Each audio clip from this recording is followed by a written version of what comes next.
The patrons have voted, and this week's video on this lovely Friday is going to be, once again, another tier list. They told me, ZTL, you yammered on way too much about all the Saber faces. When are you going to talk about the best girl from Fate Stay Night, Sakura? And I said, you know what?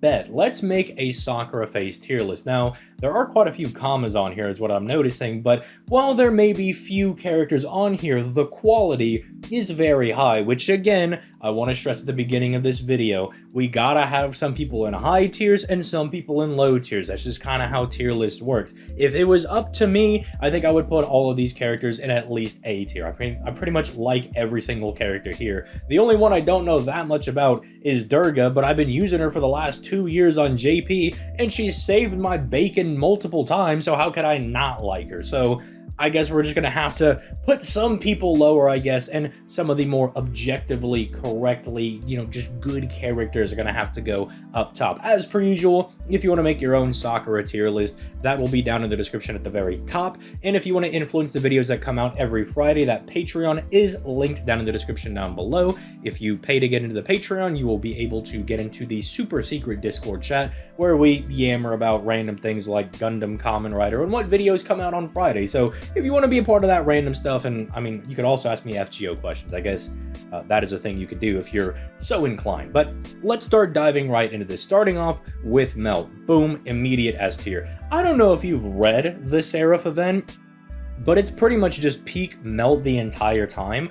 There's nothing I dislike about this character. I mean, as a unit, before they got buffed, you could go back like a year ago when they buffed her. I was saying this character was already good. They really didn't need to buff them. They were fine, but they said, you know what, ZTL, we know that deep down inside, you are a Melt enjoyer. Have you seen Summer Melt? She's got like the Pingu outfit on and everything. It's super dope. And I'm noticing she's not on here, but Summer BB is on. How is BB on here 3 different times? I'm gonna have to actually throw a meteor at somebody, but that's fine because all we need is one Melt to represent how peak this character is. Peak gameplay, peak in the story. I mean, bro, I love Jolter. I love my tsundere characters, and I'm pretty sure Melt counts as a tsundere.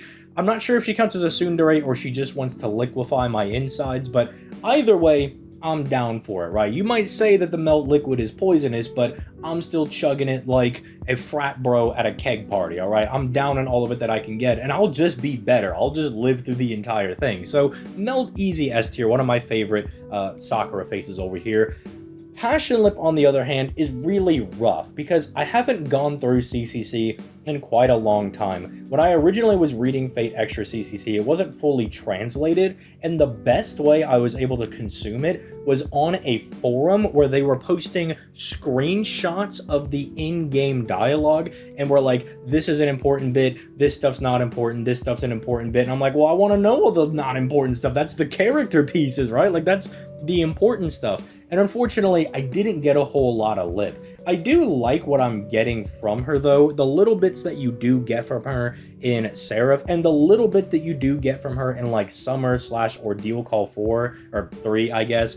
I do like her in there. I think it is an absolute crime that we did not get the skin that she had in Summer. I'm assuming they're holding it for this year, but for God knows what reason, right? Like, are they going to release it as a paid skin, or do they just want to make us suffer? They just want to make us wait. But I don't want to give all of the lip fans, anxiety or everything. She's still going pretty decently up there. She's going in B just because I'm kind of comfortable putting her there. She is one of those characters that I would like to see more from because I do like what I'm getting. And I think the gag of, oh, she's got really big titties, so if you touch her titties, you get, like, deleted, right? Like, if you go read the, I think this is even in FGO, if you look at one of her skills, it's like the trash compactor one. It's like, oh, yeah, she has, like, huge boobs, and if you touch them, you die, which is hilarious, right? That is a stupid funny gif. It's like, dude, if you're gonna be gooning for this character, you're gonna pay the ultimate price. And this came out in like 2010 or something, so I mean, Nasu and Sakurai were way ahead of their time when they were writing this one, but unfortunately there's not enough that I can really go off of to put her any higher. And unfortunately, she just never feels good to use in game. Like, if they'll just give her a decent buff, I mean, this character could be good, right? An AoE Buster Alter Ego, that could be awesome. Well, actually, maybe it could not go so great, because Okita Alter is, I would say, okay. I'm not going to say she's good, but she is okay. oftentimes I try to bring her to stages and she will disappoint me a little bit. But, you know, this one could be different, right? If they give her a crazy nutty buff. Like I said in the beginner's guide, you know, we're not just relegated to only 5 stars being good in this game. We have plenty of 4 stars and, you know, lower characters that are very, very strong in this game. And I'm noticing that every Sakura face is a 4-star and above character. That's interesting. I've never noticed that until now. But anyway, speaking of 4-star characters being absolutely exceptional, I love myself some BB. In fact, I'm going to just rip the band-aid off on this one. I don't think anybody's dethroning BB on this one. I mean, in the broken translations I was able to read like 10 years ago when I was going through the rough translations of CCC, I love this character, right? You get a rogue AI that's kind of just doing whatever, and then they also have this weird fascination with the master where they're like, I mean, it's just like the take on like American AI stories, right? Where it's like, oh, the AI goes crazy and it's like, oh, to save the people we gotta kill them. But BB's like, yeah, but what if I was like a cute anime girl? And I'm like, sold, you know, ship it out there. This is awesome. And it helps that BB is one of, if not just the best moon cancers we have in the game, strictly for the fact that she is a free NP5 single target moon cancer, which we really don't have a whole lot of, even after the moon cancer event where they just inflated the moon cancer, you know, class by just dropping a bunch of summer characters as moon cancers. She's really just doing her job the best she can. It also, I mean, so like it helps that she's really good and she's always super clutch when you got to use her. I mean, I have her grailed on my NA account. Like, BB is awesome. If I could make a separate tier for this BB in particular, she would be up there. Like, she'd be in her own tier by her. Well, I don't know, but I do really like Mel. You know, let's just see. Let's just see. Let me work it out on this one. But BB, as you could tell, is a character that I like a lot. I know a lot of people are very torn on this one. You either think she's a kind of annoying or cringy, or you're like me and you think that she's the GOAT. But I mean, if you think BB's cringe, then, you know, the door is over there, right? You can walk. This is my tier list, and what I say is objectively correct. Speaking of objectively correct, Parvati's just great. Like, what's not to like about Parvati? If you don't like Parvati, what don't you like about her? You know what I mean? Like, you just have to be biased against Sakura faces. Like, what did Sakura do to you? Because Parvati does nothing wrong. She's got cute outfits, she's got a banger costume, she's pretty good in the game. I mean, she might be a bit dated now, but she can still get the job done, right? Like, she's still got an okay kid to be able to put in some work, and she's just nice. You know what I mean? Like, all of these Sakura characters, because Sakura is admittedly kind of out of her mind in Fate Stay Night, not to her own fault. I mean, let's just say her upbringing was rough, and, you know, just leave it at that. So the fact that Parvati is the only one that's really not ballistically out of their mind, I think says something, right? It's just a nice breath of fresh air. I can't really put her higher up on that tier with Melt and BB, though, because she doesn't have those depths that they do of character, right? They don't have the interesting writing, because Parvati's just kind of like a nice lady, and that is nice, but I'm going to need something a little deeper if you're going to be up in that S tier. Okay, Summer BB, I'm very conflicted on this one, because 1, she has avoided my summons for the longest time, but 2, she's got some banger ascensions, right? And she made a really, really cool event. Think about it this way. If you like Jolter, if you like Summer Jean, if you like... I mean, those are really the only 2 real characters that came out that summer, but if you like Summer Jean's, she's the reason we have those, right? If you like the characters just riding dojins and you think that's hilarious, you have to like this BB, because that was all orchestrated by her. She was like, if I just stuck them in this summer singularity and they never leave, they never have to deal with the Lost Belt problem, which, one thing I forgot about, a friend reminded me, that came out before the Lost Belts, and they had like Anastasia, you know, kind of a cameo in that. So it's like, Lost Belts are going on, and BB just like pulled in Anastasia from main story and was like, yeah, you guys are all staying in here, buddy. We're all just gonna get along, and there's gonna be no fighting, all right? We're not gonna make sure Master dies. I might have used some dubious memes, but I mean, it's kind of funny, right? It's like like BB looks into the abyss looks back, and then BB looks back at the abyss and is like, come here, Nyarla, I'm gonna absorb you. And then I just imagine he went, like, kicking and screaming. He was like, no, don't take me, please. That's just a funny visage to, like, really think of. But it's hard to, like, really place her too much, because it is just BB in a swimsuit, which, I mean, if you're, you know, a Coomer, you're like, well, that makes her definitive S tier. No. there's something special about, you know, the Moon Cancer, the OG BB that we have. So I think I'm just gonna be kind of non-biased and stick her below Parvati, maybe, right? I'm gonna stick her under there. I'm gonna try to rationalize that for myself. That way it's not just BB taking up the top 5 slots. I mean, technically, I mean, Melt is one of like BB's alter egos. She's part of like the Sakura 5. So does that count for BB taking up top 5 slots? Like, is this just like BBA and then BBC, or like B technically? I don't really know. Kingprotea. Okay, I know Kingprotea is like really popular because everyone's like, oh my god, she's so adorable. It's just giant baby. This is hilarious. I mean, admittedly, in the video we got for last summer, you know, we got like the 2 Kingproteas fighting each other, and I did like her in Lost Belt 7. Like the suit they give her and everything, I think it looks pretty good. The mask is super dope, but I don't really know anything about this character too much. In the translations for CCC that I got, it was pretty much all focused around the Gil route, and I don't really remember seeing this character very much. Like, I saw like Violet for a little bit, or like got mentioned or something. I've been reading Fox Trail to try to patch in some of the holes for some of the Sakura 5 that I haven't met, but I don't know too much about Kingprotea. So realistically, I know more about Passionlip than I do Kingprotea.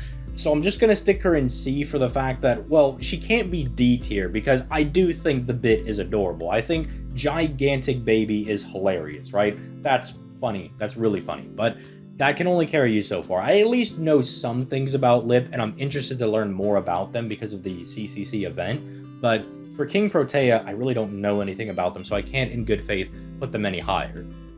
Now, this is where things get a little interesting, because Kama is great, and realistically, I think Kama could take first place, right?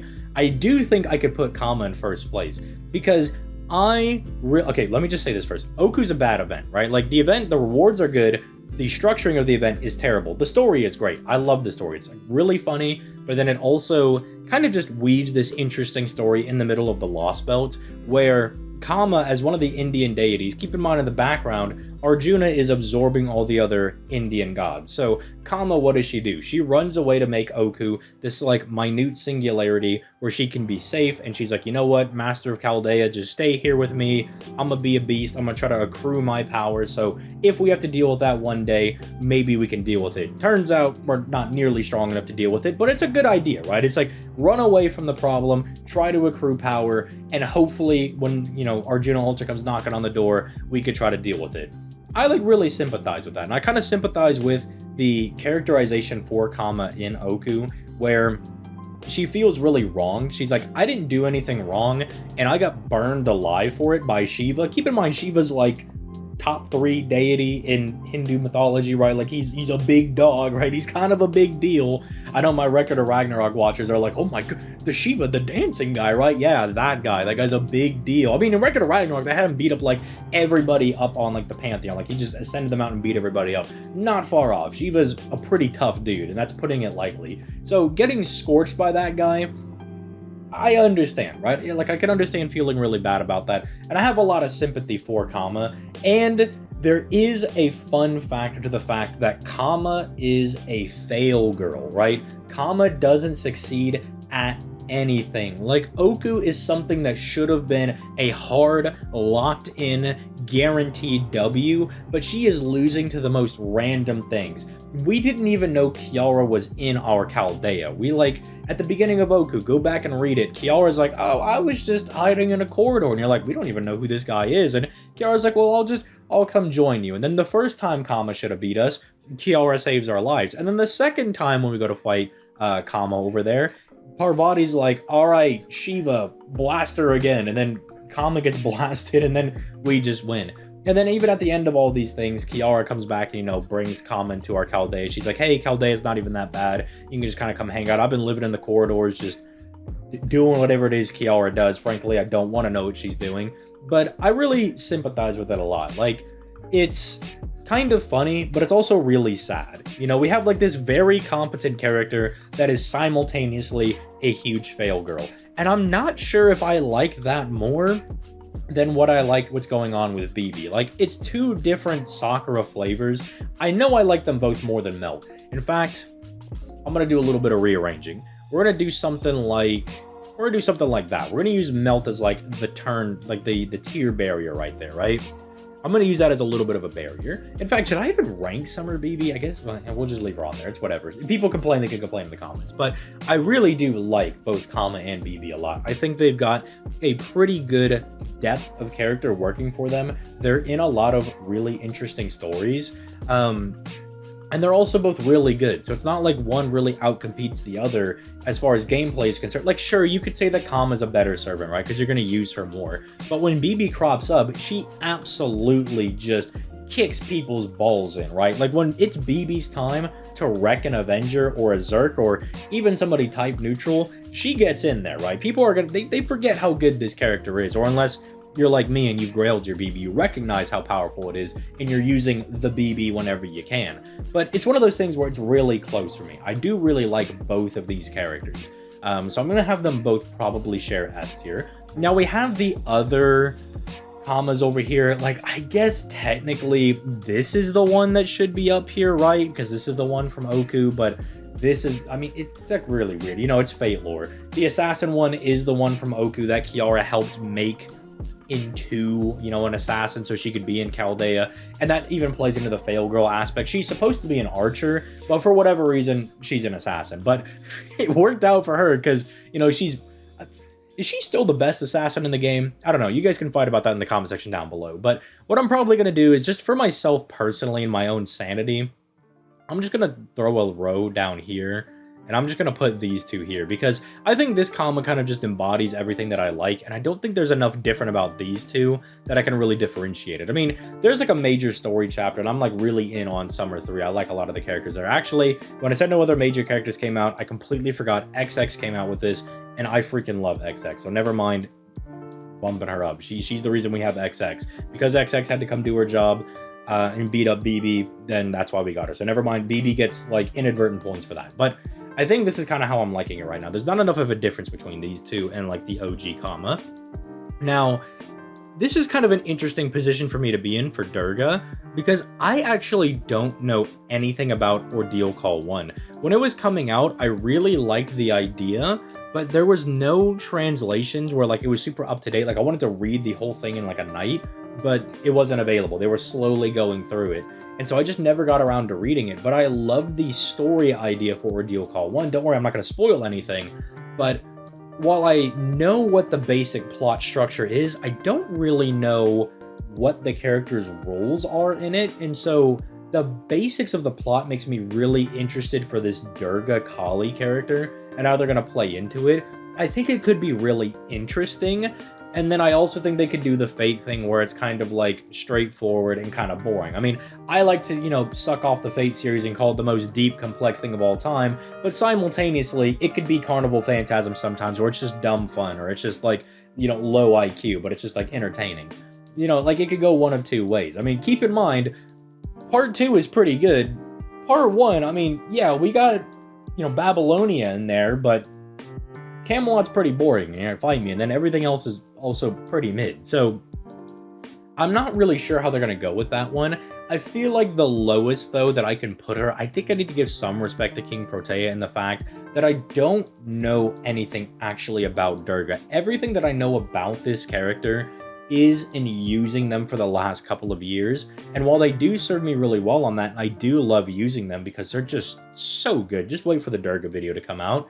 I can't really put her any higher because I know things about these other characters. And this isn't like a gameplay tier list. This isn't like who makes my PP dick the hardest. You know, this is which characters do I like the most. I mean, if they're attractive, it's bonus points, right? Like that, obviously, like Kama's hot, but you know, Durga can only get so far off of her looks, right? When I know so much about these other characters and I don't know anything about her. Golden BB. I can't really talk too much about this one without spoiling anything. I'm just going to put her up here in goated status. We're just going to do this, and I'm not going to say anything. People in the comments, please do not spoil the summer, you know, that we have coming up. I think it's next year, or the Ordeal Call 3 for the Moon Cancer. I think it is worth it if these people get to experience it for themselves, but this BB is peak. This reinforced my love for BB. You know, even then, I don't know, she would still be this high, but I mean, it's just, dude, banger servant, banger story. I love me some BB action, but it also just kind of looks right having Kama be in front. Maybe I just feel better because Kama is such a fail girl that I can give her first place. Like, that just feels kind of nice.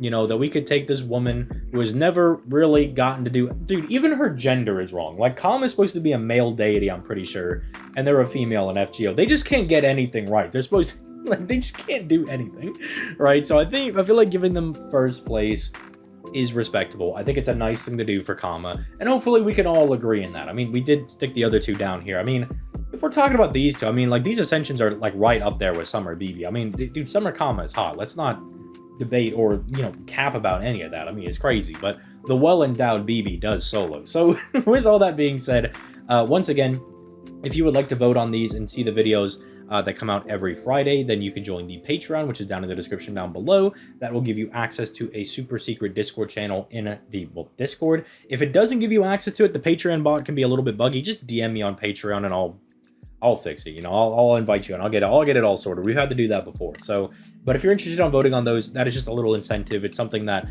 is tangible that you can get, so you can actually get something out of the Patreon, since the Patreon exclusive videos are really hard to think of, because I'm already doing videos every day and I'm like, well, what do I do in addition for that to Patreon guys? Like, do I just toss up some random other game I'm playing, like Dokkan or Yu-Gi-Oh or something? I don't know, that sounds weird. You sign up for a Fate Patreon, you get Yu-Gi-Oh content. I might as well make another channel at that point. But also, you know, again, this will be in the description down below if you want to make your own tier list. And I would love to go through the comments on this one. I know the tier lists don't do as well, but these are just a really nice palate cleanser for me. These Friday videos where I kind of just get to talk about the story and the characters and what I enjoy about it. And I get to see what you guys value as well. Because at the end of the day, the only reason I'm so in on FGO is because I love the story and I love the characters. If it was about the gameplay, I would be playing like Arknights, I would be playing Wuthering Waves, I'd be playing Star Rail, because those games just blow us out of the water when it comes to gameplay. Their games are way more fun to play. But you know what's better than their games? You know, it's our story, right? We got real story over here. None of this random minutia about a tree invading space China and people get pollen all over themselves and they die or whatever. No stupid lame stuff like that. Or I'm running through some ice planet and people are like, oh my goodness, if I would have just talked to my mom, we could have gotten along. None of this boring nonsense. Although I'll give Wu a little bit of credit. The recent story has been pretty good. But the prior story, bro, there's cars with legs attacking me. Make that make sense, all right? Wu lore heads, you guys can try to sound off in the comments. I will push back on myself a little bit. I do think Arknights' story is comparable to FGO. The problem is way more reading, right? Way more reading. Those guys cannot stop yapping to save their lives. But with respect, they have a good story. But I'm going to stop yapping because I'm accusing them of yapping and get out of here. You guys have yourselves a nice day, and I'll catch you guys in the next one. Peace. Late, guys.